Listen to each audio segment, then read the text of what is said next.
Bonjour, je suis Thibaut Damy, cardiologue, professeur de médecine et je parcours un tour de France 800 km à pied au sein des hôpitaux et du territoire pour parler de l'impact de la mort sur les soignants et ses conséquences sur les patients, les familles et un enjeu de santé publique. Là, je m'apprête à quitter Chartres, vous voyez la cathédrale juste derrière moi, pour reprendre le chemin vers Vendôme. Mais hier, j'ai pu organiser, grâce à l'aide bien sûr des collègues, une réunion débat dans le service de cardiologie et également une conférence à l'extérieur, bien sûr, avec tous les soignants de ville et d'hôpital qui sont concernés et qui se sentent concernés, bien sûr, par l'impact de la mort sur les soignants. Et c'était des événements vraiment très poignants où on a pu voir vraiment les émotions se libérer et on a pu parler de nos sentiments, de nos émotions. Et c'était assez fort, hein. Il y a eu évidemment des larmes et autres, mais je crois qu'on a ouvert la parole en fait et qu'il y a quelque chose qui a germé ici pour essayer d'améliorer les choses. Je remercie beaucoup Philippe Demadé et son équipe et aussi Angelina Pasquale qui est psychologue et qui a conclu que oui, en fait il y a des psychologues dans les centres hospitaliers, mais il faut pouvoir parler de ses émotions, de ses sentiments, de sa peine au moment de la mort d'un patient et puis appeler les psychologues qui sont là et qui attendent ces appels. Et il n'y a pas de honte à demander de l'aide. Et puis, j'ai été accueilli par Franck Albert chez lui, puisque le but, c'est justement de rencontrer les soignants et de pouvoir partager. Donc, Franck va vous donner juste après son témoignage de ce vécu, de ce débat, de ces réunions, et de voir comment il l'a vécu, et puis de son expérience. Et puis, j'ai aussi la chance de pouvoir discuter avec son épouse, Catherine, qui est chef du service de néphrologie et de dialyse de l'hôpital de Chartres.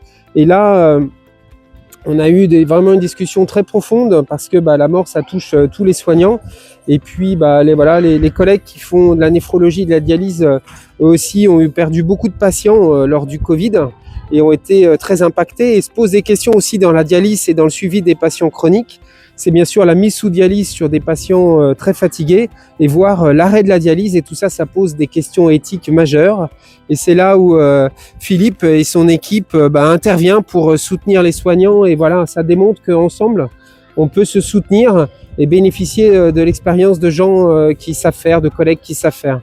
Et puis, avec Catherine, on a discuté aussi de la mort de deux collègues qui a touché son équipe. La mort en fait des collègues, c'est quelque chose aussi d'important parce que c'est une infraction en fait entre la sphère professionnelle et personnelle, et c'est extrêmement traumatisant pour les équipes de continuer à travailler. Malheureusement, il y a un des décès qui était par suicide, et donc vous pouvez imaginer à quel point l'équipe peut être déstabilisée. Et il faut évidemment que ça évolue. Il faut qu'on puisse travailler ensemble et définir des protocoles en fait pour aider les soignants dans ces situations. Donc il faut qu'on bouge en fait vraiment sur la santé mentale des soignants. Voilà, donc là je vais partir sur Vendôme, je vous laisse, et puis continuez de me suivre. Allez voir le site lesurvivants.org, www.lesurvivants avec un S bien sûr.org. Marchez avec moi, vous pouvez aussi marcher partout où vous êtes en France, parce que j'ai besoin de votre soutien et on a tous besoin de votre soutien, et on va pouvoir faire une carte gigantesque en fait des photos que vous pourrez nous envoyer en marchant, de paysages, de ce que vous voulez, de vous. Si vous êtes soignant, vous marchez aussi dans les services, donc envoyez-nous une photo de vous et avec votre code postal et votre profession, et on va pouvoir, grâce à vous, montrer que on n'est pas tout seul, le collectif Les Survivants, et que vous en faites sûrement partie. Merci beaucoup, allez, faut que j'aille à Vendôme. À bientôt. Moi, je suis donc le docteur Albert, je suis chef de service de cardiologie, je suis cardiologue interventionnel, je suis ancien président de CME aux hôpitaux de Chartres, et je suis aussi ancien président du Collège national des cardiologues hospitaliers. Et ça a été un grand plaisir donc de te recevoir avec l'aide de Pierre Saussier, qui est président du comité d'éthique, Véronique Desmouches, qui est notre directrice des soins, et puis l'aide de la direction et de l'ensemble des collègues et de nos soignants pour t'accueillir pour deux conférences. Une première conférence, effectivement, dans le service de cardiologie, essentiellement dédiée aux médecins, et puis une deuxième conférence hier, ouverte à tous les soignants. Et tu as fait le buzz, parce que c'est un sujet, en fait, très intéressant, que chacun a enfoui quelquefois dans sa personnalité, en fonction de sa culture, de sa spiritualité, chacun essaie de gérer, mais que manifestement on n'est pas formé pendant nos études de médecine à cet impact de la mort chez les soignants, surtout depuis le Covid, où on a quand même connu des choses dramatiques, et sur la gestion aussi de la mort de nos collègues ou de nos infirmières, qui malheureusement, il peut y avoir des accidents et des parcours de la vie. Et donc, grâce à ton expérience, puisque tu es responsable d'un centre d'une maladie grave, une pathologie chronique, on s'aperçoit qu'on ne fait pas toujours bien et qu'on a tendance quelquefois, parce qu'on est parfois sidéré de la mort d'un collègue ou d'une infirmière ou d'un patient auquel on était attaché et qu'on a du mal du coup à s'exprimer, ça nous remet en question. Et je pense qu'il va falloir plus de formation auprès des soignants, avec les médecins.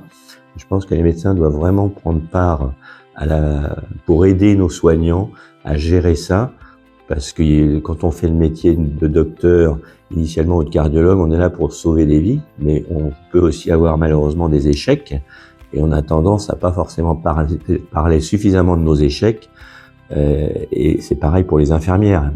Il y a beaucoup d'humanité, mais parfois c'est un métier très dur quand on perd les patients, et c'est important de parler et d'évoquer, de mettre en place peut-être des procédures ou des protocoles plus standardisés avec des retours d'expérience. On a vu hier des associations Nez Étoile qui m'ont beaucoup intéressé et qui amènent un peu de gaieté parfois dans des situations difficiles. L'intervention du responsable des soins palliatifs hier qui a évoqué ces problèmes-là et l'impact effectivement de la mort. Et on voit bien qu'hier soir, c'était une conférence magnifique avec beaucoup d'émotions, avec parfois des larmes aux yeux, effectivement, mais finalement avec un côté très positif, puisque l'ensemble des personnes qui sont venues t'écouter, avec les témoignages qu'on a eu des infirmières, des aides-soignants, des psychologues, d'un homme sage-femme qui racontait aussi qu'on pouvait donner la vie dans une maternité, et que parfois il pouvait aussi y avoir un décès de la maman et que c'était très difficile à gérer. Donc des situations qui sont vraiment intéressantes comme expérience pour pouvoir progresser et mieux se former. Merci Franck. Je crois que le pari est réussi et je suis heureux de pouvoir continuer mon chemin et d'essaimer peut-être et que tous ensemble on crée quelque chose. Mais en tout cas, merci beaucoup pour ton accueil. Merci Thibaut, et puis bon Tour de France, et puis faut continuer dans cette voie-là.